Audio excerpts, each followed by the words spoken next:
All right, everybody, we are here at IMTS. We're here at the Okuma booth. We're with my buddy Joe, my buddy Avid. We're talking partnership in manufacturing, you know, the thing that really gets results on. But the first thing is the behemoth of machine behind us. Joe, what machine is this? How does this play into what we're talking about today?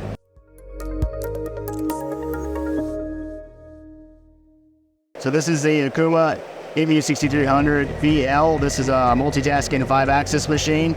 So this is the machine that we needed to use to be able to produce the part for a movie.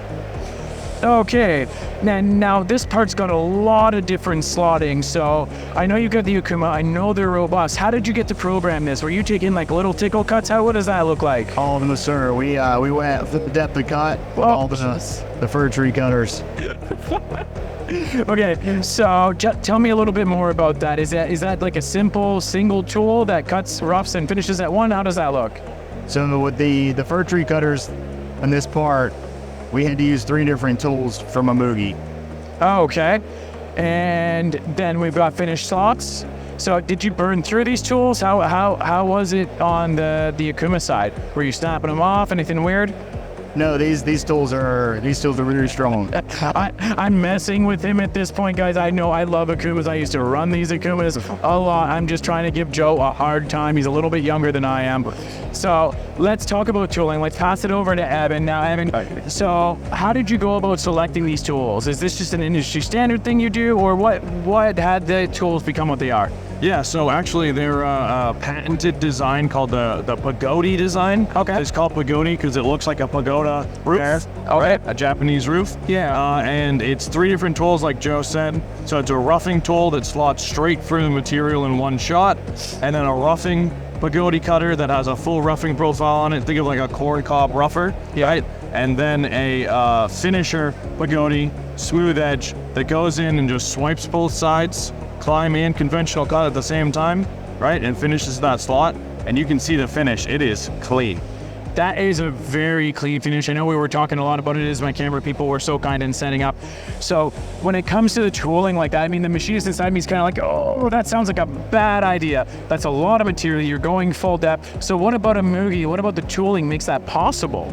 I mean, they're designed exactly to do that, right? Okay. We want to utilize the tool. We don't want to do these little, ghost cuts and everything like that. Just push stuff around, right? We want to blast through that stuff. So they are specifically designed to do that. They're radial coolant through, so coolant's coming out of the flutes, hitting the teeth right where they need to be cooled down, right? They have a really, really good coating on them, ALCR coating on all of them, and the full rougher and the pagoda rougher have a roughing profile on them, right? Like I said, a corn cob rougher that gives those chips nice and tiny, right? So they're tiny little chips, easy to clear, low force, right? Yeah. That roughing profile, lower spindle torque by about 40%. Wow. So you can push it even harder? Yeah. I like to push it a little bit harder, man. Well, let's pass it back to Joe, because I want to talk, Joe, he's talking about chip management. He's talking about the small chips. How does that work on the Akuma side? Did you have any issues with chip management, evacuating the machine? You removed a lot of material, man. Yeah, there were no issues with the dual augers front and rear of the machine and the washdown underneath the trunnion. We were able to get chips out of the machine, no problem. Now, he's talking about the force reduction. How was it running it on the Akuma, getting that full depth of cut? Because it's not an easy thing to do so many times over and over again. Right, so during the process of this part, we never maxed out the spindle load more than 130%. Oh, wow. Some tools were a lot less than that. So some people might hear 130% out there, Joe. They might be a little worried that's over 100%. Is that past the limit? What kind of limits would you normally expect not to succeed past? Like, what would you not want to go over? I would personally not want to go over 180%.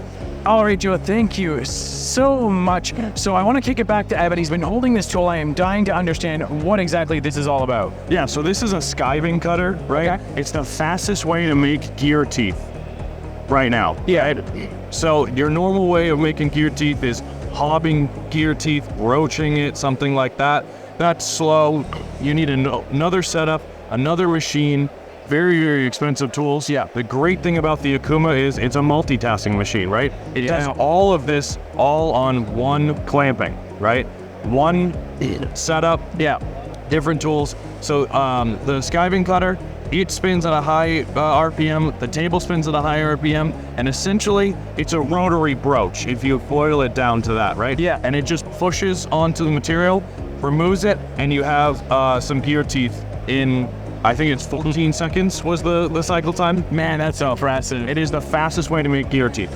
And it's versatile. Like you said, one thing as a machinist is you don't want to be transferring that part between machine to machine to machine. Yeah. Every time you handle that part, there's a chance to mess it up. Yeah. And you gotta line it back up. You gotta revalidate it, right? Oh, yeah. You get an extra first article inspection in there, it gets really complicated. Yeah. So getting it all done on the same machine is a huge value. Huge. Now, I know we talked about the partnership between Okuma and Emuge, and I know we have our buddy Kent, so I would like to bring him on to talk a little bit more about the strength of the partnership. Absolutely. Let's get it. So we're still here at the Emuge booth. I'm here with my buddy Kent. I'm here with my buddy Scott. I know, Scott, you just recently came back, and I want you to share about that. But we were talking about the beautiful part behind us in the Okuma, and we were talking about the power of partnership, and really, it used to be called the Think program. I know the name's changed. I'm gonna let you guys tell me what the new name is, so I don't mess it up. But Ken, why are you working with Akuma? Well, first of all, as a company, we finally decided that we just can't exist on an island isolated. You need partners to leverage the strengths. In particular with Akuma, with the quality of the Akuma name, the quality of Akuma products, Yeah, and of course the quality of Emuge-Franken, naturally. yeah, This part itself I actually started on a global basis. This began in Germany with each of our colleagues in Germany. yep, The turbine disc was come there. yep. We did an event there in Germany around COVID times. Yep. But recently we did do an event, a large-scale event in the Charlotte facility. Oh, beautiful.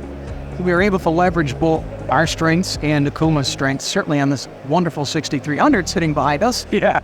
But for us, this really makes sense going forward because, again, as a global company, we just can't expect that things are just going to fall in way. We have to leverage everybody. And this the Partnership Technology Program that Okuma and that Scott is now leading has been a fantastic addition to our arsenals.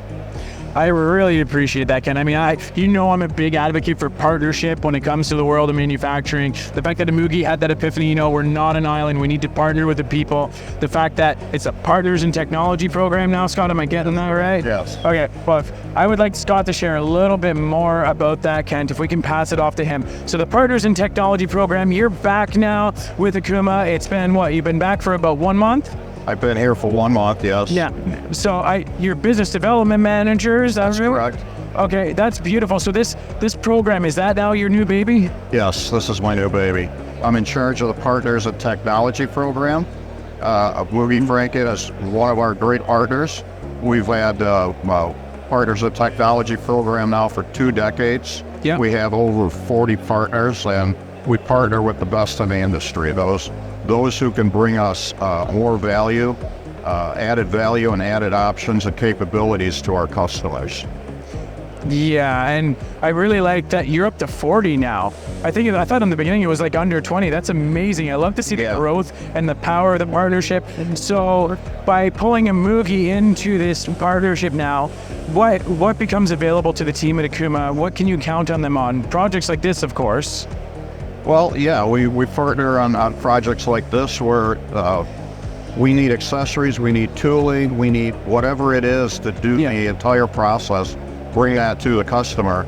Our partners work with us to do that, and then eventually be able to also offer what they offer as options on their machines. And that is absolutely fantastic, Scott. So, Scott, when we're talking about partnership, one of the things that I wonder is, are there events people can attend, or is there another way for the community out there to get involved? I mean, you're partnering with Cutting Tools and other people, but what about the community out there that wants to get more involved with Akuma and to check out what you have going on with your partners? Our partners work with us a lot in our tech centers and in our Partners of Technology facility in Charlotte, North Carolina, which is right by our headquarters. We have events at the Partners of Technology headquarters. Yeah. We have events at our tech centers, which are in Chicago and Houston. Is there a website that they could go to maybe that's going to keep updating with new events? That would be our main website, okuma.com. Perfect. Thank you so much, Scott and Ken, for your time here. So glad to be with you, and I love hearing about this. So make sure you guys check out these events. These are phenomenal events, and you get to see the power of partnership and be involved. And so until next time, we will check you later.